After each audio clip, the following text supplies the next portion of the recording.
We interrupt your broadcast with breaking news from Moscow. A miracle has been reported in the capital, a store with food.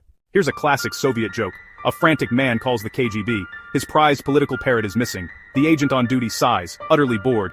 "Comrade, why are you telling us about a bird?" The man lowers his voice to a whisper, "Just in case you find it. Please know that whatever it says, I completely and totally disagree." Chuckles.